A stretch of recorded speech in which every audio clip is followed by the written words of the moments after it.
Dans cette église, la louange était forte. Les projecteurs brillaient. La batterie résonnait. Le piano pleurait parfois. Chaque dimanche, les mains se levaient, les voix chantaient, les larmes coulaient. Tout semblait spirituel. Mais derrière les chants, il y avait un regard méfiant. Au centre de la louange, il y avait un seul musicien, David. Talentueux, passionné, consacré, mais surveillé. On murmurait « Un musicien reste un musicien. Ils aiment trop la scène. Il sert pour être vu. » Ces gens-là finissent toujours mal. Certains parents avertissaient leurs filles « Ne t'attache pas à lui. Un musicien n'a pas d'avenir. Il te fera souffrir. » On voulait ses mains sur le piano, mais on doutait de son cœur. On voulait son talent, mais pas son humanité. On exigeait qu'il soit toujours présent, toujours disponible, toujours prêt. Mais personne ne lui demandait « Comment vas-tu? As-tu besoin d'aide? As-tu un rêve ?» On lui demandait de faire descendre la présence, mais on ne croyait pas qu'il pouvait lui-même la porter. Et un jour, il a chuté. Pas une double vie, pas un scandale, une faiblesse. Mais pour certains, c'était la preuve qu'ils attendaient. Le dimanche suivant, un prédicateur a déclaré « Voilà pourquoi je dis que les musiciens sont dangereux. Ils aiment la scène plus que Dieu. Ils sont charnels. Ce sont des païens sous costume chrétien. » Puis la phrase qui a tout détruit « On a besoin d'eux pour animer. » Mais spirituellement, ce sont des rejets. David était assis au fond. Personne ne l'a nommé, mais tout le monde savait. Et ce jour-là, il a perdu sa dignité. 2 ans avant sa chute, personne ne savait déjà qu'une partie de son cœur avait été arrachée. David avait une petite amie, discrète, respectueuse, engagée dans l'Église. Elle croyait en lui, pas seulement en son talent, en son avenir. Mais son père était diacre, un homme respecté, strict, inflexible, et pour lui, un musicien restait un musicien. Un jour, il a convoqué sa fille. « Tu ne construiras pas ta vie avec un simple musicien. Ces gens-là finissent toujours sans avenir. Je ne veux pas que tu gaspilles ta jeunesse. » La décision fut rapide, brutale. Elle fut envoyée en Amérique.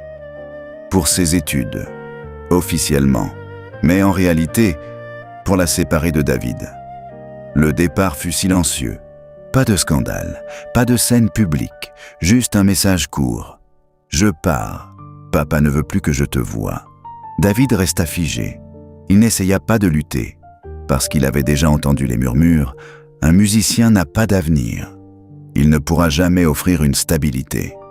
Il est condamné à rester derrière un piano. » Ce que personne ne savait, c'est que David suivait des cours en ligne, tard le soir, après les répétitions, après les cultes. Il étudiait, il économisait, il préparait un métier, pas pour quitter la musique, mais pour construire une vie. Sa famille était pauvre, il savait ce que signifiait manquer. Il ne voulait pas rester juste un musicien, mais personne ne lui avait demandé. On avait décidé pour lui. Et quand sa petite amie est partie, il n'a pas seulement perdu une relation, il a perdu quelqu'un qui croyait en lui. 2 ans plus tard, il allait perdre son église. Le culte s'est terminé, les chants ont repris, les annonces ont été faites, les gens ont ri à la sortie, comme si rien ne s'était passé. David est resté assis quelques instants, personne n'est venu vers lui. Il regardait les bancs se vider. Chaque personne qui passait devant lui évitait son regard. Certains faisaient semblant de ne pas le voir. D'autres lui serraient la main, mais avec une distance nouvelle, comme si quelque chose avait changé. Et quelque chose avait changé. Il n'était plus le frère David. Il était devenu le musicien qui a chuté.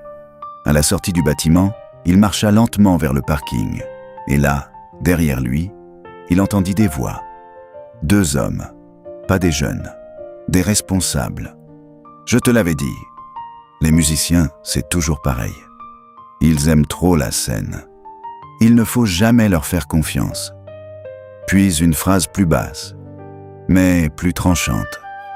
On les utilise pour animer, mais il ne faut jamais leur confier les choses de sérieuses. David s'arrêta. Son cœur battait fort. Il ne se retourna pas. Mais chaque mot entrait comme une lame. Ce n'était plus une correction. Ce n'était plus une discipline. C'était un verdict. Il essayait juste de comprendre comment un endroit censé guérir pouvait aussi blesser. Ce n'était pas sa chute qui lui faisait le plus mal.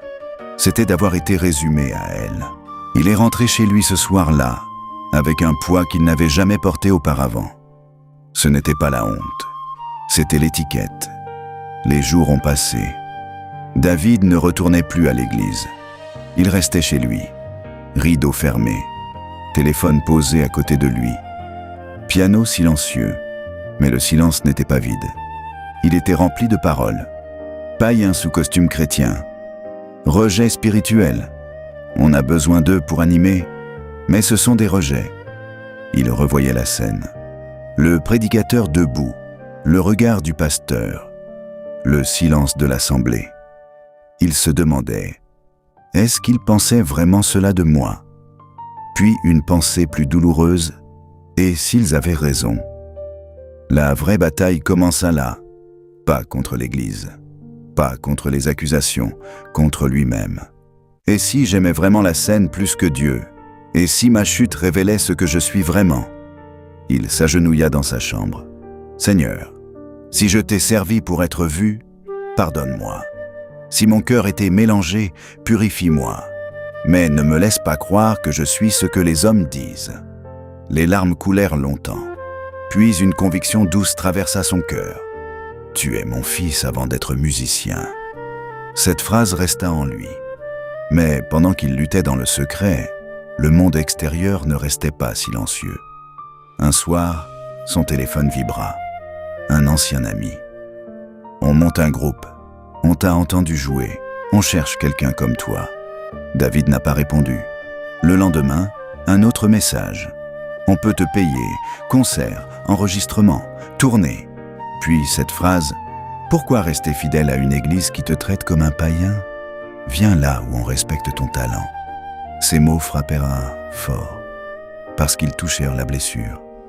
Pour la première fois depuis son humiliation, il se sentit valorisé. Quelqu'un croyait en lui, pas en sa spiritualité, en son talent. Les offres devinrent plus sérieuses, plus d'argent, plus de visibilité, plus de reconnaissance. Et la pensée dangereuse revint. S'ils me voient comme un païen, autant devenir celui qu'ils accusent.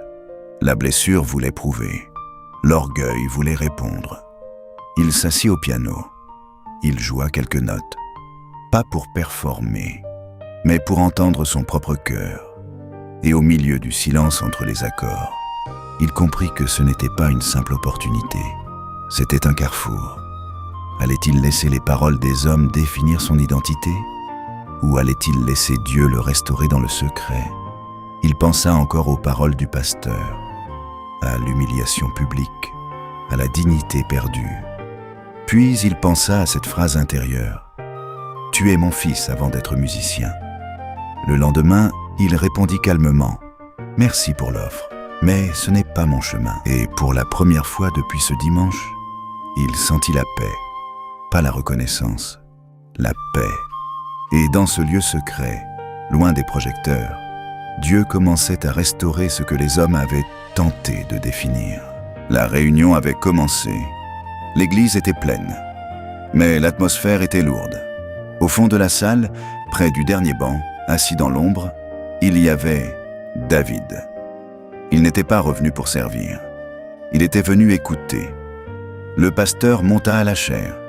Un homme respecté, fidèle, sincère, un homme de prière, un père spirituel que beaucoup rêvaient-ils d'avoir. Il n'était pas parfait, mais il était vrai. Ce jour-là, pourtant, sa voix tremblait. Il ouvrit sa Bible, essaya de parler, puis s'arrêta. Long silence. Il leva les yeux vers l'assemblée. « Je suis votre pasteur. » Sa voix était douce. « Je vous aime. Je prie pour vous. Je veille sur vous. » Un souffle parcourut la salle. Puis il continua. « Mais un père spirituel doit protéger ses enfants. » Silence. Et le jour où David a été humilié, je n'ai pas parlé. On entendait des sanglots étouffés. Je ne suis pas un homme parfait. Je ne suis pas saint, mais je suis responsable. Ses yeux cherchèrent au fond de la salle. Ils trouvèrent David. Mon silence a blessé un fils. Il descendit de l'estrade. Pas comme un chef, comme un père qui reconnaît sa faute. Chaque pas semblait lourd. Il marcha jusqu'au dernier banc. Et devant toute l'église, devant un fils qu'il n'avait pas défendu, sa voix se brisa. « David, je n'ai pas été là quand tu avais besoin de moi. » Des larmes coulaient. « J'ai protégé l'image de l'église, mais j'ai oublié le cœur. » Silence total. « Pardonne-moi. » David resta immobile. Il ne voyait plus seulement un pasteur. Il voyait un homme humble, un homme sincère, un homme qui aimait vraiment son troupeau. Il se leva et dit simplement « Je vous pardonne. » À cet instant, ce n'était pas seulement un pardon, c'était une guérison collective. L'église éclata en sanglots. Le pasteur reprit le micro. Une église qui condamne sans restaurer cesse d'être l'église. Puis il ajouta « Ce soir, Dieu restaure un fils, mais il restaure aussi un père. » On demanda à David de s'approcher du piano. Il marcha lentement, pas avec fierté, avec paix. Il s'assit, ferma les yeux et joua. Et cette nuit-là, la présence de Dieu descendit, pas à cause d'un talent, mais à cause de l'humilité. Et l'Église comprit enfin, la sainteté sans miséricorde blesse, mais l'amour restaure. Si ce message t'a parlé, like, abonne-toi, partage et dis-nous en commentaire comment tu comprends la responsabilité des musiciens dans l'Église.